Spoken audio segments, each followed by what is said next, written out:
Wow. Hey guys, welcome to my new vlog. और आज पता लेट क्यों हो गए इतना, मतलब अभी बज गया है 1 बज गया है, इतना लेट हो गए। मतलब हम तो ड्यूटी करेक्ट टाइम पे आए हुए थे, मगर जैसे ही ड्यूटी आए तो पार्टनर भी साथ में थे और हमको मिल गया इमरजेंसी केस एक्सीडेंटल, जिसको ले जाना था हमको मेडिकल। तो इस वजह से हम लोगों को बहुत टाइम हो गया उस केस को सही सलामत छोड़ने के बावजूद। अभी हम लोग 1:20 पर फ्री हुए हैं टोटली। और अभी तो गाइस मैं खड़ा हूँ, ये भेड़ाघाट वाला ब्रिज है, जो कि भेड़ाघाट जाते हैं, नीचे से रास्ता गया है भेड़ाघाट जाने के लिए, जो नंदा जी का एक पर्यटन स्थल है, बहुत ही खूबसूरत भेड़ाघाट। पता ये पिछला वाला केस मैंने आपको इसलिए नहीं बताया क्योंकि उसकी कंडीशन थोड़ी सी खराब थी, इस वजह से जल्दी हॉस्पिटल पहुंचना था। इस वजह से मैंने सोचा कि बिना लापरवाही किए हुए अपन पहले चलते हैं केस में, बाद में दिखा देंगे, बता देंगे कुछ भी करके। तो अभी हम खड़े हैं यहाँ से, अब वापिस ही जाने वाले अपनी एल्गिन हॉस्पिटल। यहाँ से बहुत दिन बाद आया भाई इतना इमरजेंसी केस, मतलब बहुत ही क्रिटिकल था भाई, बहुत ही जल्दी जाना था इसको लेकर।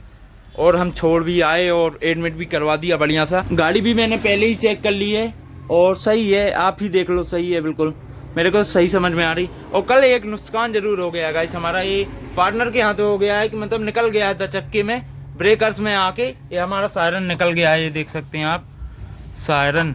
ये इसको वापस लगवाना पड़ेगा यहाँ पे और किसी इलेक्ट्रिशियन के पास लगेगा भाई। खैर इतनी दिक्कत तो नहीं है क्योंकि अभी हॉर्न भी लगा है गाड़ी में, तो ज्यादा दिक्कत वाली बात नहीं है, मगर इसको लगवाना पड़ेगा क्योंकि यही सहारा होता है हम लोगों के निकलने के लिए। नहीं तो लोग बहुत ही मुश्किल से रास्ता देते हैं भाई, जब सायरन बजाओ तभी रास्ता मिलता है हम लोगों को। अगर बाई चांस इमरजेंसी आ जाती है, अगर ये ना हो तो दिक्कत हो जाती है फिर। इस वजह से लगवा लेंगे अपन, अभी जाके वहाँ पे कहीं मिलता है इलेक्ट्रीशियन की दुकान मिलेगी तो वहीं पे लगवा लेंगे। आज पता है एक और समस्या फेस करनी पड़ सकती है, मतलब जीपीएस भी हमारा दिक्कत कर रहा है। और अभी अपन ड्राइवर सीट पे तो आ गए हैं, अब यहाँ से निकलते हैं। आपने कभी सोचा है ऐसा कि मतलब अगर रास्ते में जीपीएस खराब हो जाए तो क्या होगा, मतलब गाड़ी का जीपीएस, गाड़ी ट्रेस होना ही बंद हो जाए, गाड़ी का पता ही नहीं रहे कि कहाँ है गाड़ी। तो ऐसा हो गया था, मतलब रास्ते में एक बार जीपीएस थोड़ा दिक्कत किया था, अभी भी थोड़ा थोड़ा कर रहा है, तो उसको भी दिखवाना है इलेक्ट्रीशियन के पास। क्या होता है ना इसकी, अगर जीपीएस नहीं दिखाएगा, नहीं सही नहीं चलेगा ना, तो इस गाड़ी का पता ही नहीं रहेगा कि भाई हम कहाँ पे खड़े हैं। बहुत ही दिक्कत होती है भाई ऐसे में, मतलब फिर केस नहीं आएंगे, क्योंकि केस नहीं आएंगे इसलिए क्योंकि पता ही नहीं गाड़ी कहाँ पे, सो ही नहीं करेगी गाड़ी, इस वजह से केस ही नहीं आएंगे बिल्कुल। अब यहाँ से निकलते हैं भाई, एल्गिन चलते सीधे, या तो फिर मेडिकल में खड़े होंगे। अभी तो मैं मेडिकल के बाहर भेड़ाघाट के यहाँ पे खड़ा हूँ, यहाँ से चलते हैं। और अब देखना ये है कि मतलब नेक्स्ट केस इमरजेंसी वाला आता है या फिर ऐसे ही आता है नॉर्मल। देखो भाई ऐसे में उपयोगी होता है सायरन बहुत ही ज्यादा। अब देखो वहाँ पूरा लंबा ट्रैफिक लगा हुआ है और ऐसे में अगर मैं सायरन होता सही तो सायरन बजा देता तो हो सकता था आगे बारे लोग सुन लेते और गाड़ी निकलवा देते मेरी। खैर अभी इमरजेंसी तो नहीं है, मगर फिर भी अब कब इमरजेंसी आ जाए कोई पता थोड़ी होता है, तो इस वजह से निकलवा देते गाड़ी लोग। मेडिकल चले हैं, लेकिन मेडिकल ही चलते हैं भाई, वहीं खड़े होंगे और वहीं से कॉल करेंगे इलेक्ट्रीशियन को, और अगर हो सकता है वहीं आ जाए तो वहीं रेडी करवा लेंगे। अब देखते हैं मेडिकल क्या है। मेडिकल में मैं तो सिर्फ यही देखता हूँ भाई, खाली है कि भरा हुआ है। खाली है आज तो, इतने टाइम तक तो बहुत भीड़ होती थी पर खाली है आज भाई। इलेक्ट्रीशियन तो दूसरी गाड़ी रेडी करने के लिए कहीं और गया है किसी अलग जगह पे, और जब तक अपन यहीं बैठते हैं अब क्या करेंगे यार, ना तो जीपीएस सही हो रहा है और केस हो सकता है, केस आ जाए, कोई आ भी सकता है केस, ऐसा नहीं है कि आई है ना। मतलब जबलपुर में ये पता होती है कि जबलपुर की ये गाड़ी भी चल रही है, तो इस हिसाब से हो सकता है आ जाए। जीपीएस अभी चालू है, वैसे एग्जैक्टली बंद नहीं हुआ है बिल्कुल प्रॉपर, मगर थोड़ा थोड़ा डिस्टर्ब कर रहा है। बहुत हुआ गाइस इंतजार, अब काम की बारी है, मतलब केस आ चुका है हमारे पास और अभी अभी आया है जस्ट नाउ, अभी देख लेते हैं।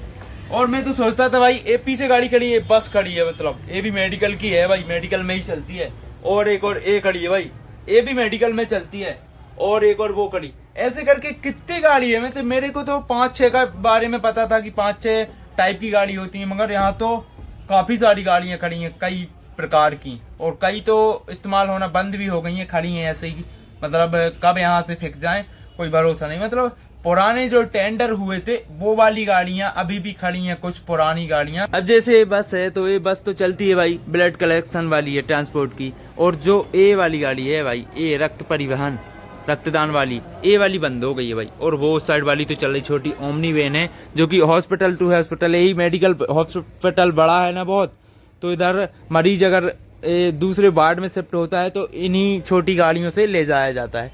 और अब हमको केस आसान भी हो चुका है गाइस, ये देख सकते हैं आप कितने बजे हुआ है हमको, ये 4:08 पर केस आसान हो गया है। और ड्रॉप केस है हमारा मेडिकल से, तो अब यहाँ से निकलना है लेकर पेशेंट को। और पेशेंट बैठ जाए, एक बार आ रहे हैं, अभी तो पेशेंट आए भी नहीं है, और जैसे ही आते हैं फिर यहाँ से निकलेंगे। और भाई मेडिकल इतना बड़ा है कि मतलब यहाँ कितने भी टाइप की गाड़ी आ जाएं कम ही पड़ेंगी, क्योंकि मेडिकल बहुत बड़ा है यार। ये चारों तरफ के डिस्ट्रिक्ट का मिलाकर एक ये जबलपुर में बना हुआ है, क्योंकि बहुत ही बड़ा है और बहुत ही सारा फैला हुआ है चारों तरफ। मतलब यहाँ गाड़ी की हमेशा कमी ही पड़ी रहती है, केस आते ही रहते हैं यहाँ से तो। और वहीं से हमको भी मिल गया, तो अब इनको लेकर चलना है। अब इसका डेस्टिनेशन होने वाला है कोई 45 किलोमीटर, टोटल होने वाला है इसका 70 किलोमीटर, तो 70 किलोमीटर ही जाना है। और फाइनली गाइस पेशेंट भी हमारे बैठ गए हैं, तो अब चलते हैं सीधे यहाँ से रमनपुर गांव। इनका गांव रमनपुर है और रमनपुर हमको मेडिकल से छोड़ कर आना है, तो अब वहीं चलते हैं सीधे।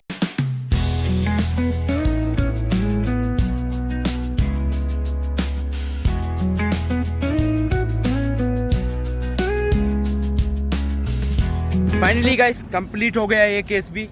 और एक खुशी की बात है कि मतलब हमारा जीपीएस डिपार्टमेंट से फ़ोन आया था कि मतलब आपका जीपीएस बराबर काम करने लगा है। तो अब इलेक्ट्रीशियन भी नहीं आ रहा था उस टाइम पे, और जीपीएस भी अब सही चलने लगा है। अगर मिस्टेक करेगा तो कल फिर से दिखा लेंगे इसको।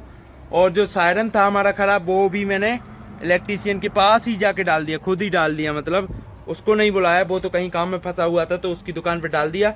और कल जाके दोनों चीज़ रेडी हो जाएंगी, सायरन भी उठा लेंगे और जीपीएस का भी दिखवा लेंगे। आज तो अभी चल रहा है जैसे तैसे, आज का तो शाम ही हो गई है तो निकल जाएगा। और डिपार्टमेंट से पहली बार फ़ोन आ गया है, इस वजह से मैंने ज़्यादा नहीं दिखवाया कि ठीक है बोल रहे हैं वो लोग तो सही है, तो सही ही होगा। अब यहाँ से चलते हैं गाइस, हमारा केस कंप्लीट हो गया है, अब बैक टू बेस में जाना है।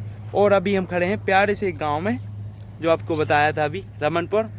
और यहाँ से निकलते हैं, अब मस्त हरियाली है भाई यहाँ पे, और सूर्य अस्त होने को है, तो अब चलना होगा यहाँ से। काफ़ी टाइम भी हो गया हमको, 1 से 1.5 घंटा हो गया इस केस को भाई, 1.5 घंटा हो गया। अब वापस चलते हैं यहाँ से। रास्ते में होना हो कोई केस आ जाए, आपको लग रहा होगा कि गाड़ी में फॉल्ट है और ये चला रहा है, मतलब ध्यान नहीं देते इनके बॉस लोग जो हैं गाड़ी चलवा रहे, जो ऐसा नहीं है भाई। बॉस बहुत ही बढ़िया आदमी है, मतलब पूरा मेंटेनेंस बढ़िया तरीके से रखता है, काम होने से पहले ही बोल देता है कि भाई ये करवा लो ऐसे बोल देते हैं कि करवा लिया करो काम, कोई भी काम हो एनीथिंग।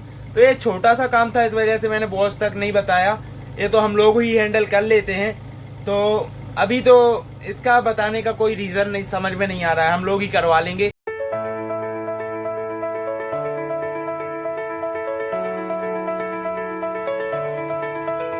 पंप पे आ गया भाई मैं, मेरे को लग रहा था थोड़ा सा डीजल कम है और इमरजेंसी की टाइम ख़त्म ना हो जाए, इस वजह से पहले से डरवा लेते हैं।